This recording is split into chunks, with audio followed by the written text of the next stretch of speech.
Bonjour, mon nom est Guy Jacques et je vous souhaite la bienvenue à l'émission Au cœur des Appalaches. Il existe de nombreux organismes en région et afin de les aider et de les regrouper, ceux-ci comptent sur un atout d'importance. Nous recevons aujourd'hui Mme Mélissa Pomerleau, directrice générale de la Corporation de développement communautaire des Appalaches, plus communément appelée la CDC, avec qui nous allons nous entretenir. Question de découvrir l'organisme en question. Bonjour, Mme Pomerleau. Merci beaucoup pour l'invitation. Merci d'avoir accepté de venir nous rencontrer. En premier lieu, serait-il possible de nous parler d'un peu de ce qu'est la CDC et de son historique? Absolument. En fait, la CDC des Appalaches, donc on couvre la MRC des Appalaches au complet dans le territoire. On aide, dans le fond, les organismes communautaires à être un levier, donc à les accompagner, à les soutenir par différents services. En fait, la CDC est partie parce que, au départ, ce que j'ai découvert récemment, du moins, c'est que le CI3S, donc à l'époque le CLSC, tout ça, avait quand même une concertation à l'origine pour aider les organismes communautaires et par la suite des choses, a soulevé de nombreux besoins dans ces ressources-là pour les aider à mieux amorcer leur mission. Et avec l'aide de la CDC des Bois-Francs qui a parti ça en premier. Donc, nous, on a une origine de 1990. On a fêté nos 35e anniversaire cette année.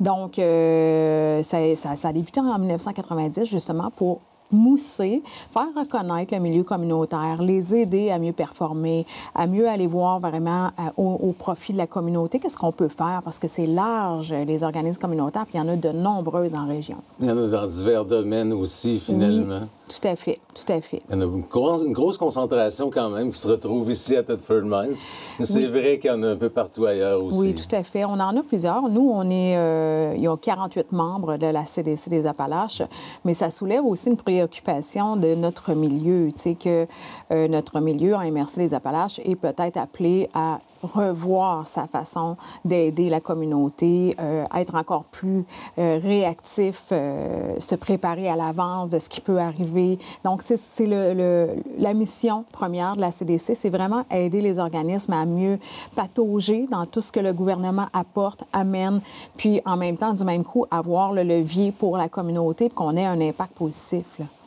Oui, quand même. Comme je vous disais, moi, depuis que j'anime cette émission, finalement, j'ai rencontré beaucoup d'organismes et je vois à travers les conversations aussi l'importance de la CDC à ce niveau-là.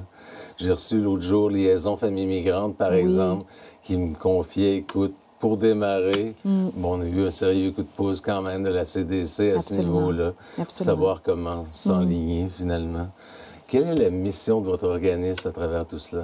En fait, c'est d'aider les entrepreneurs sociaux. Donc, les organismes communautaires dans leur mission, les entrepreneurs sociaux également, au niveau du développement social, au niveau du développement économique, dans leurs missions respectives. Donc, on force vraiment le renforcement positif pour aider à mettre en place des projets structurants. Donc, pour eux, je pense que la CDC, j'ose croire sans prétention, que l'équipe de la CDC peut les aider justement à porter ça plus légèrement. Parce qu'on le sait, là, les organismes communautaires ont énormément de paperasse administrative. C'est quand même lourd à long terme. Des redditions de comptes, des choses comme ça. Le gouvernement demande énormément beaucoup. Puis en même temps, du même coup, on a deux portions. C'est la portion gouvernementale et la portion du communautaire où est-ce que les organismes sont très en proximité avec eux. Donc, c'est un lien de service qui est très proche, qu'eux assurent en premier. Mais il y a aussi la demande du gouvernement d'avoir des règlements généraux, des politiques internes, que ça soit fait de façon légale. Donc, c'est là que la CDC aide dans la mission. Tu sais, on a énormément de services et justement, on va réactualiser le site Internet justement pour un peu définir un petit peu spécifiquement les services de la CDC parce que si je peux aller un petit peu plus là, sur le type de service qu'on a, on a la représentation, de la concertation, de la formation. Mais la formation en quoi? La formation en gouvernance, la formation en planification stratégique, en gestion financière. Donc, chaque organisme est comme un chef d'orchestre dans son organisation, donc il faut qu'il soit à l'affût de tout ça. Mais comme il y a beaucoup de mouvements dans le communautaire, des fois, on en échappe. on en perd un peu, on prend un peu de recul. Là, l'impact vraiment est négatif sur la communauté. Donc, nous, on prend comme le relais pour venir appuyer, accompagner, soutenir les organisations là-dedans, tu sais. Selon les besoins. Selon les besoins, tout à fait. Puis chacun a des besoins. C'est du cas par cas, c'est distinctif à chacun. Des fois, c'est plus poussé, des fois, c'est moins juste en levier d'accompagnement, mais d'autres fois, c'est très poussé. Là. Quand on parle d'un démarrage d'organisme, d'une dissolution, d'un souci de gouvernance, il faut les appuyer très, très fortement. Donc, on est là pour les accompagner. Donc, votre organisme, en quelque sorte, est en constante évolution, finalement. Bien, tout à fait. Tout à fait. Je dis toujours pour vulgariser que la CDC des Appalaches, ou qu'importe les CDC, il y a quand même 71 CDC à travers le Québec. Donc, c'est beaucoup. Donc, c'est un gros réseau. Et je dis toujours, pour mieux vulgariser, que c'est comme la chambre de commerce. Donc, la Chambre de commerce est au même titre pour les entreprises. Donc, nous, on fait pratiquement le même genre de service, mais pour les organismes communautaires.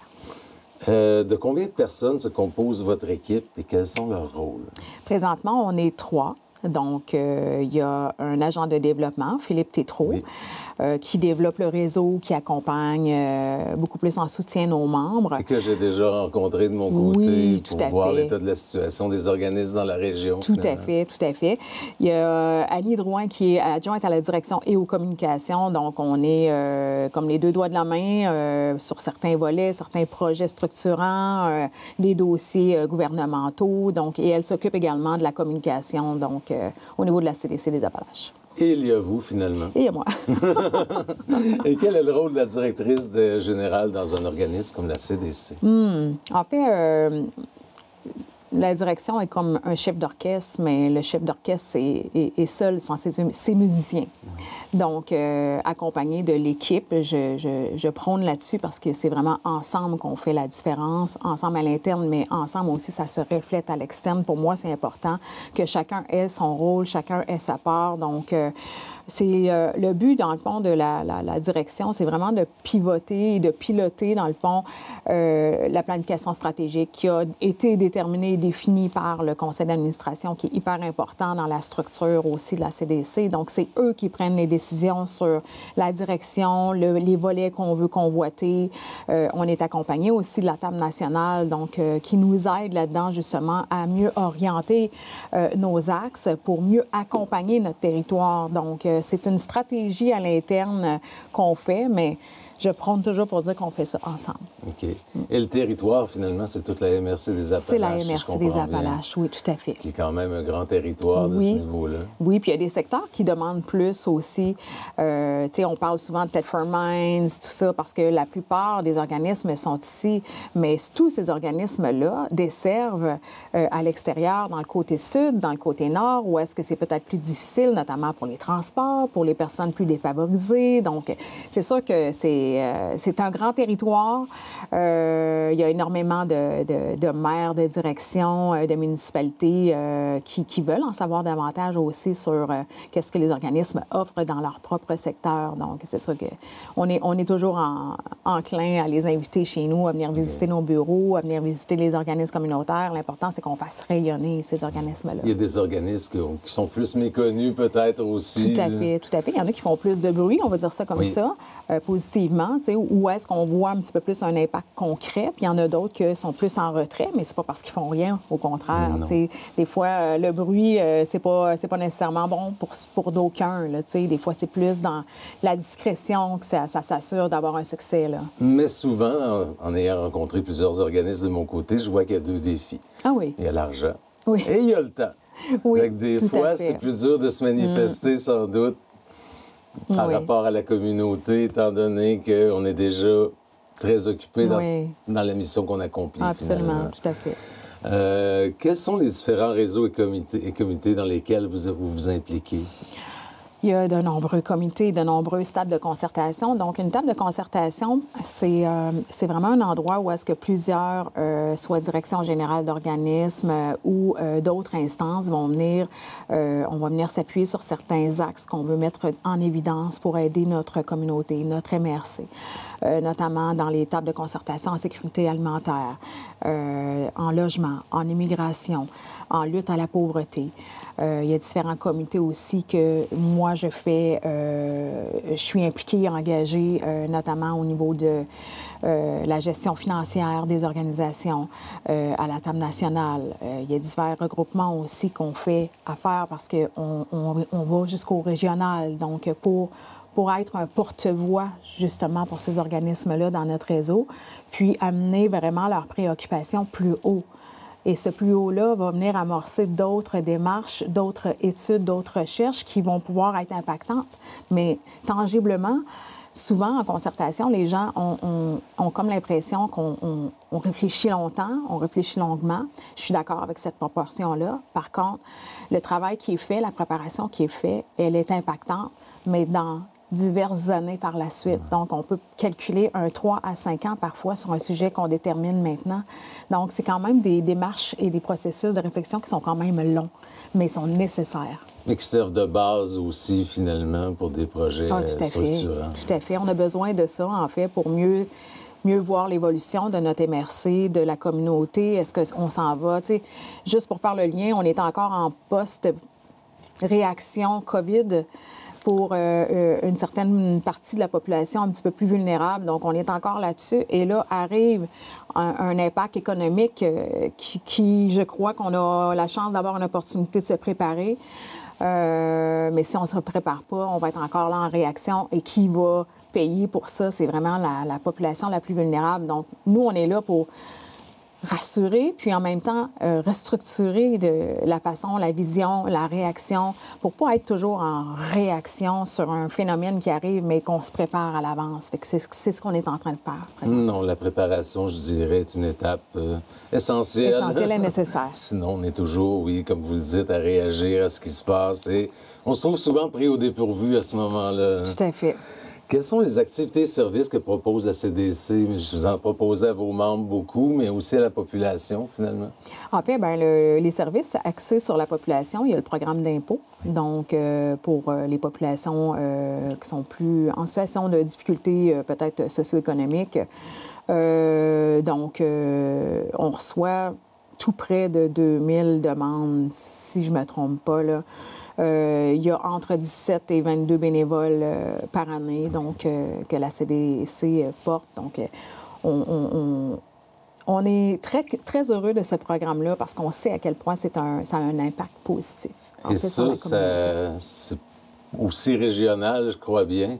Je pense du côté du CRD à Disraeli, ce service d'impôt-là, peut-être ça passe par vous aussi. Ça passe par nous. C'est ça que je croyais, effectivement. Oui, tout à fait. Dans le fond, on a des points de chute différents, donc dans différents secteurs. Puis, il y a des bénévoles qui vont chercher ces demandes-là, mais ça se traite à l'interne à la CDC. OK. Quels sont les autres services? Ils sont quand même assez... Il y a le babillard, moi, que je consulte quand même régulièrement sur Facebook, finalement. Oui, il y a le babillard. On a fait des balados exactement ici, à TVCRA, justement, pour faire rayonner certains organismes qui ont le goût aussi de faire profiter de leurs services, faire connaître aussi leur mission auprès de la population. Des fois, par référencement, tu sais, des fois, on n'a pas nécessairement besoin d'un service d'organisme où on a un préjugé par rapport à ça, mais on peut connaître quelqu'un, par exemple, qui en aurait besoin, tu sais, puis qu'on peut le référer, mais des choses comme ça. On a des chroniques dans le journal, dans le Courrier Frontenac. On a des chroniques également à la radio. Donc, tout ça n'est pas du même coup. On essaie vraiment de faire une portion balado, une portion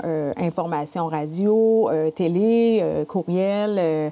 On a une infolette qui peut aussi avoir un accès rapide. Donc, vous avez des programmes, vous avez accès à des subventions, des informations. Des activités des aussi. Activités, des nouvelles aussi des organismes. Donc, nous, on est comme le porte-voix. Ça fait que quand les organismes ont des demandes à faire, bien, c'est soit qu'ils procèdent par le babillard ou soit qu'on peut partager, là. Je pense qu'il y a un événement qui est vraiment un événement d'impact de votre côté, c'est le Salon des organismes. Oui. Celui-là, est-ce qu'il existe depuis longtemps? En fait, avant mon arrivée, je sais qu'il y avait une certaine activité en lien avec le rassemblement des membres.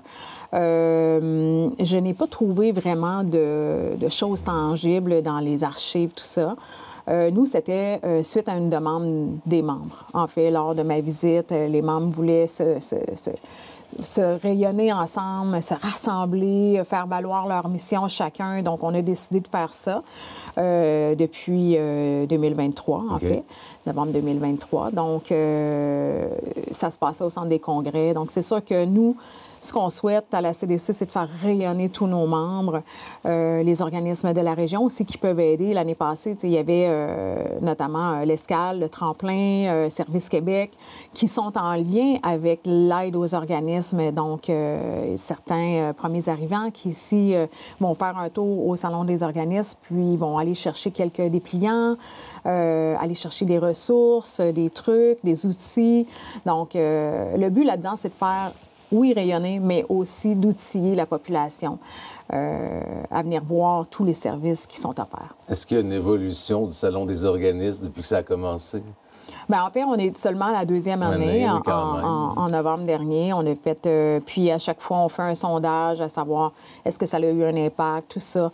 Je dirais qu'on est encore en restructuration sur la façon, la vision, comment on procède, tout ça. Donc, on va expérimenter une troisième année cette année. On verra bien qu'est-ce que ça va donner. Ça permet, j'imagine, à la population de connaître les organismes, mais peut-être aux organismes aussi de se découvrir l'un et l'autre également. Absolument. Il y a beaucoup de réseautage qui se fait cette journée-là parce qu'on est tous occupés dans chacun nos boîtes. Puis là, ça fait « Ah, ça fait longtemps que je t'ai pas vu, puis t'es rendu où, puis tu fais quoi? » Puis fait qu'il y en a qui évoluent, il y en a qui partent également, tu sais, au niveau de la pérennité de main-d'œuvre. C'est pas évident, là. Ce que je trouve de mon côté, c'est qu'il y a une belle collaboration entre plusieurs organismes parfois. Et ça, je trouve ça vraiment très intéressant. Bien sûr. Non seulement du référencement, mais il y a une mutualisation. On s'entraide d'une certaine façon aussi. Tout à fait. C'est ça le but, le partenariat, aller réseauter, aller mutualiser nos services des fois. Tout se fait. Combien d'organismes sont membres de la CDC? 48. 48? 48. C'est une bonne proportion quand même de tous les organismes, je pense, qu'on retrouve sur le territoire. Oui, notamment cette année, ça a augmenté beaucoup et on sent maintenant la confiance qui est revenue, donc, de la CDC. Donc, il y a eu la période COVID où est-ce que ça a ébranlé un peu tout le monde. Donc, là, je sens, où chacun était un peu isolé dans son coin, finalement. Dans son silo un peu, puis avait trouvé des stratégies pour eux que ça fonctionnait bien dans cette période-là. Mais là, je sens un retour à un petit peu plus d'aide, d'accompagnement, j'ai le réflexe d'appeler la CDC pour X questions, la légalité dans certains organismes, dans les papiers, comment je monte ça. Donc, pour moi, c'est un tremplin. Parce que le côté légal est aussi très important dans les organismes et très compliqué aussi parfois. Oui, tout à fait. Tout à fait. On parle de lourdeur administrative. Oui, effectivement. De quelle façon les organismes peuvent-ils se joindre à la CDC? En fait, c'est simple. Il y a des critères de base, donc, pour faire partie d'une CDC, donc, qui est l'ACA, donc l'Action communautaire autonome. Donc, nous, avant qu'un organisme siège en tant que membre, il faut lui faire passer une rencontre exploratoire. On a des dossiers à faire remplir, justement, pour savoir s'il répond aux critères. S'il répond aux critères et si on sent que vraiment c'est un besoin, parce qu'il ne faut pas partir un organisme juste pour partir un organisme. Donc, l'impact en arrière de ça, c'est vraiment de dire on va aider la communauté et de quelle façon. Donc, c'est comme un plan d'affaires qui est monté, soit avec notre aide ou soit avec leur comité, avec leur CA, et ils nous transmettent leurs documents. Et c'est là qu'on fait une analyse approfondie, puis qu'on décide de voir si ça peut faire partie. Parce que moi, ce que je vois de mon côté jusqu'à maintenant, c'est qu'il y a plusieurs créneaux dans lesquels les organismes opèrent, mais personne n'entre vraiment en concurrence l'un avec l'autre. Oui. Il y a vraiment quelque chose à ce niveau-là. Je ne sais pas s'il y a des manques, par contre, au niveau des organismes, s'il y a des choses qui ne sont pas encore couvertes finalement par eux. En fait, bien, les besoins évoluent. Ouais. Donc, je comprends le sens de la question, mais les besoins évoluent. Donc, ça se peut qu'à un moment donné, on dise « Hey, oui, il manque ça en région. » Puis là, c'est là que c'est en concertation, justement, qu'on va établir le pourquoi qu'il manque ça. Puis on va aller chercher les impacts avec différentes démarches, avec différents outils, parfois avec des chercheurs. Donc, quand on a un constat de « Ah, il manque ça en région », c'est sûr qu'on rapporte ça au régional. OK. Puis là, on évalue la pertinence, finalement, de démarrer quelque chose. Quels sont les avantages d'être membre de la CDC? Bien, en fait, il y en a plusieurs. parce que l'équipe de la CDC, malgré sa petitesse, est remplie d'une belle expertise. Donc, on a Philippe qui est agent de développement, qui, lui, vraiment vient accompagner, soutenir tout ça, le membre en soi. Donc, l'organisme en soi, il est très proche des directions, des gestionnaires, des leaders qui vont être au cœur des décisions. Annie, elle, dans son volet plus administratif, tout ça, s'occupe vraiment au niveau de l'interne, au niveau de la gestion, de la documentation. C'est important parce que les avantages de ne pas faire, tu sais, il y a quand même beaucoup plus de désavantages lorsqu'on est un organisme à ne pas faire, à faire avec une CDC. Par contre, si je le fais, par exemple, si l'organisme dit, bien, je veux avoir telle sorte de service, si je le fais au taux horaire, on est à 100 pour être membre de la CDC et ils ont accès à tous les services. Donc, c'est-à-dire un service d'accompagnement mineur à un service d'accompagnement majeur. Donc, les organismes sont quand même assez conscients de dire, regarde, c'est très, très peu payé pour avoir tous les services et avoir accès à autant d'expertise versus un organisme qui ne fait pas affaire avec la CDC simplement au taux horaire. Donc, pour lui, c'est peut-être moins gagnant. On pourrait dire qu'un organisme qui ne fait pas partie de la CDC est un peu peut-être isolé sur le... C'est sûr. C'est ça, parce que nous, on est là pour les faire rayonner, les faire connaître, les faire valoir leur mission, leur importance au niveau de la MRC des Appalaches, faire valoir leur importance au niveau de la population, notamment avec la borne. Donc, c'est plein d'ouverture et plein d'expertise qui peuvent faire affaire, là. Dont ils peuvent bénéficier, absolument, finalement. Absolument. Quelle est, selon vous, la réalité des organismes dans la région? Je sais que ça n'a pas été facile durant la pandémie, mais est-ce que les choses se replacent tranquillement, finalement? Je vois que ça affecte... J'en rencontre plusieurs, et je vois qu'il y en a encore qu'on subit les contre-coups, même si ça fait déjà quelques années que ça s'est passé. En fait, bien, quand je parlais tout à l'heure de réactivité, certaines sont encore en réaction sur certaines choses qui arrivent. Et...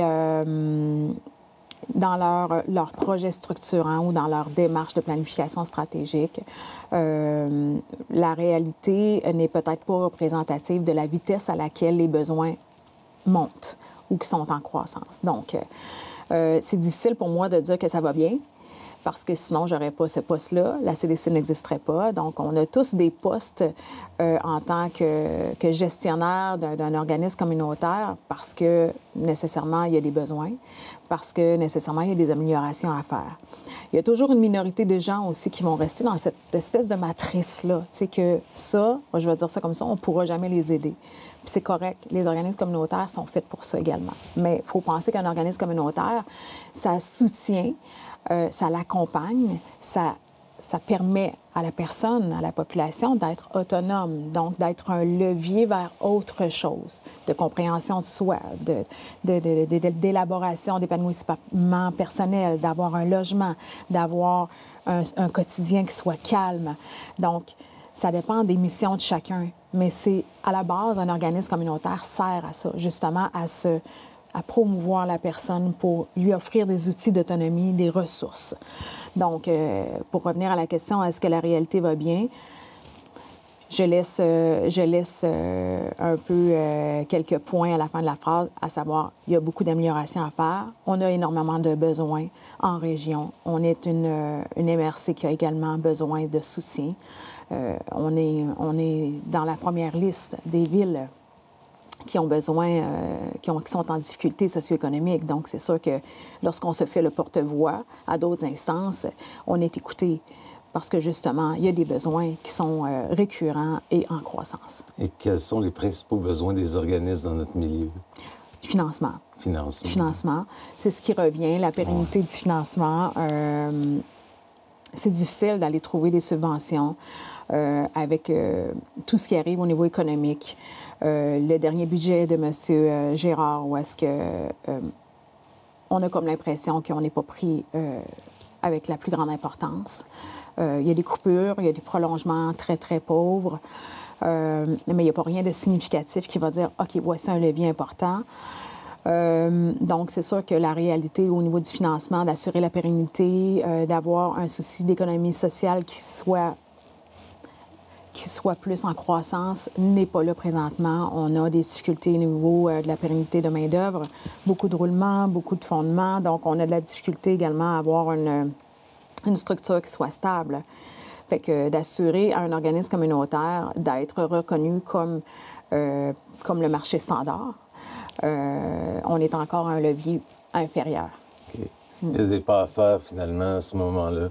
Je rencontre, comme je vous disais, beaucoup d'organismes. Je vois que le financement est une problématique criante.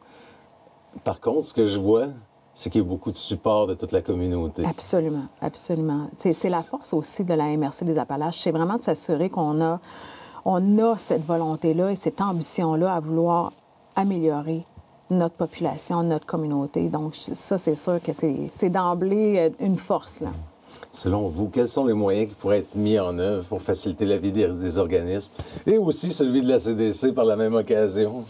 En fait, pour faciliter tout ça, je pense que d'avoir des gens qui sont conscients aussi de leur impact. Tu sais, quand on parlait tout à l'heure des organismes qui font du bruit, puis il y en a d'autres qui sont plus discrets, c'est pas parce qu'ils sont moins importants. Au contraire, c'est que justement, dans leur façon, leur mission de discrétion, ils apportent autre chose à la communauté.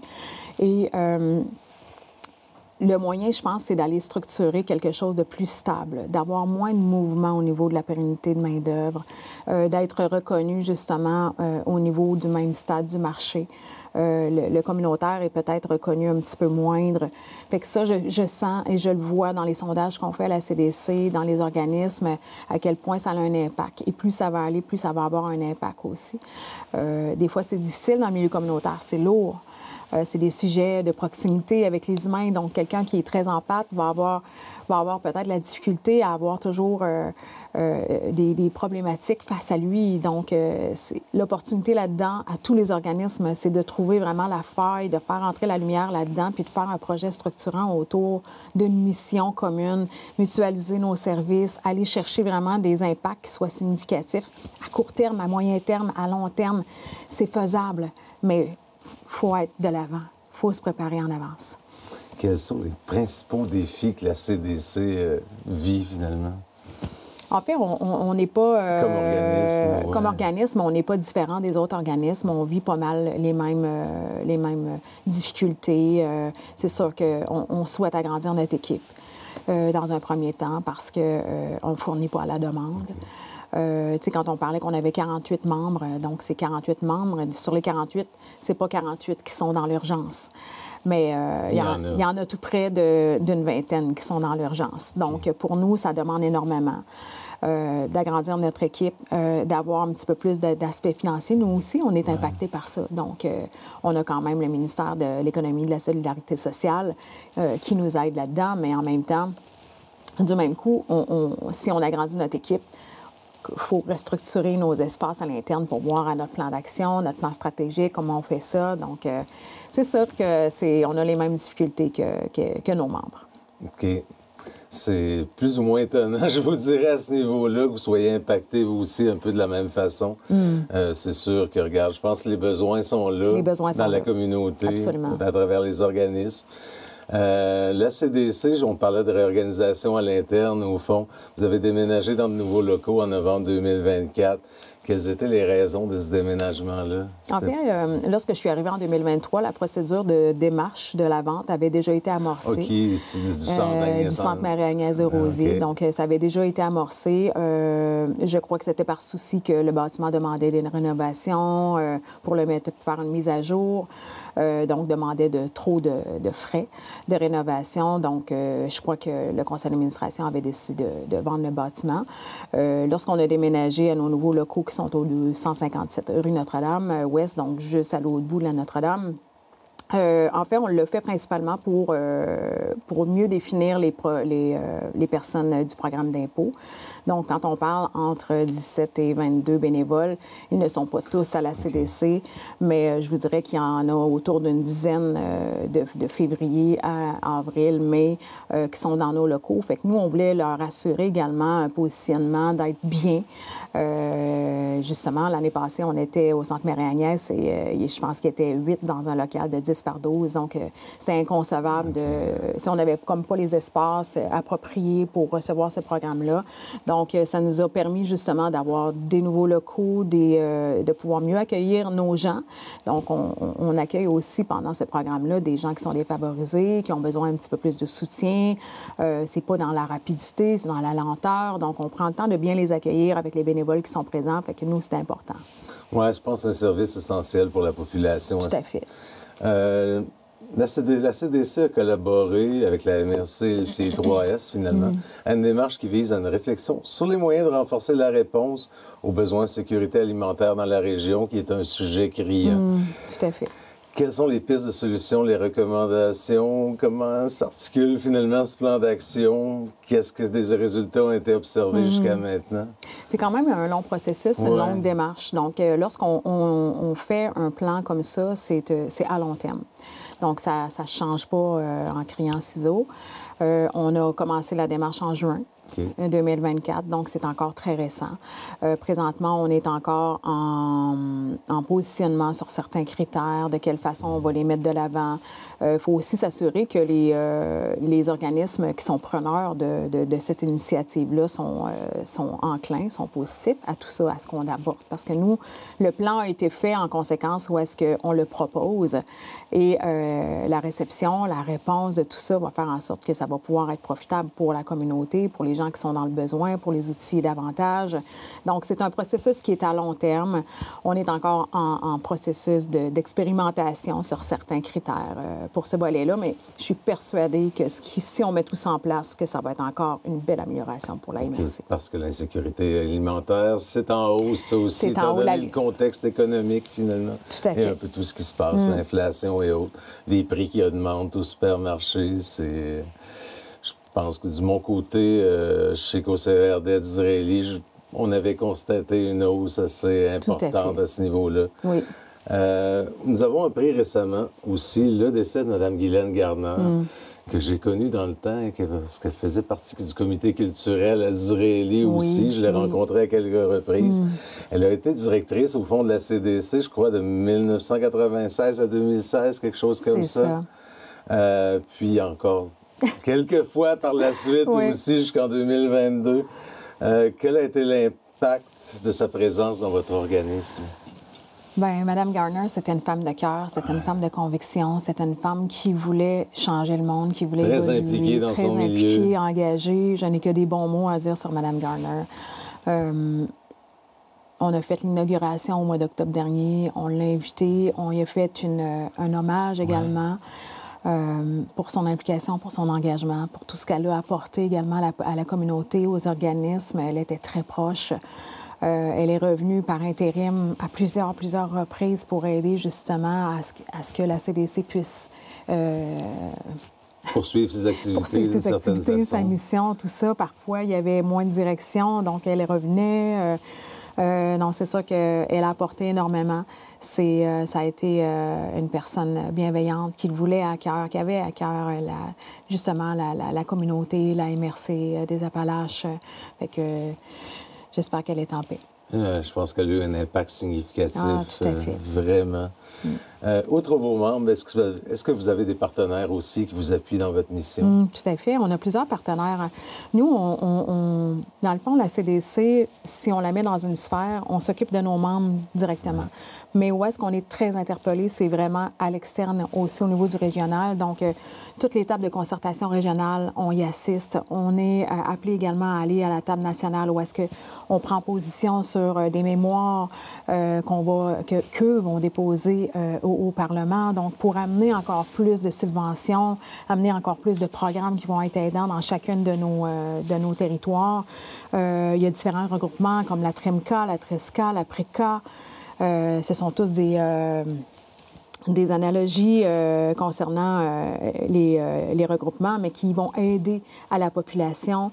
On a le regroupement des CDC qu'on se regroupe, l'Inter-CDC également en Chaudière-Appalaches. Donc, c'est 6 CDC en Chaudière-Appalaches qu'on se regroupe pour certains projets structurants, certains axes qu'on voudrait peut-être peaufiner davantage ou certains projets qu'on voudrait mettre de l'avant. Il y a des initiatives qui ont été portées par ça par le passé.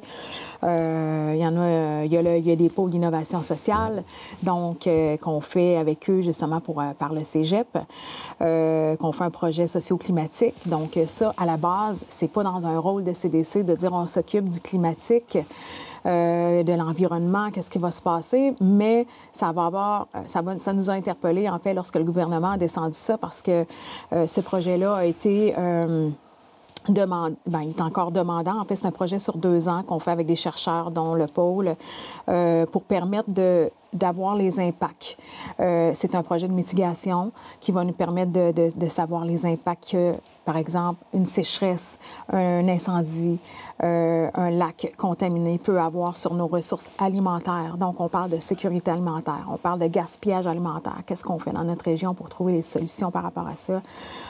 C'est une grande démarche, ça se termine en mars 2026. Et de ça va découler, de cette recherche-là, va découler vraiment un autre plan d'action qui va redescendre du gouvernement, qui va nous demander de nous impliquer davantage. Donc, nous, c'est sûr qu'on interpelle les acteurs, les organismes qui sont tout près de la sécurité alimentaire, donc de nos membres. Donc, on a à peu près 8-9 membres qui sont très sollicités présentement par cette démarche-là. Fait que, voyez-vous, tu sais, au départ, quand on parlait de besoins, ça, c'est une croissance là, qu'on n'avait pas vu arriver, puis que là, le gouvernement a dit, bien, il faut absolument que le communautaire s'implique là-dedans. Donc, ça nous interpelle davantage. Vous avez annoncé, je pense, au mois de février, sur votre page Facebook, un bel événement à venir qui sera annoncé avant l'été.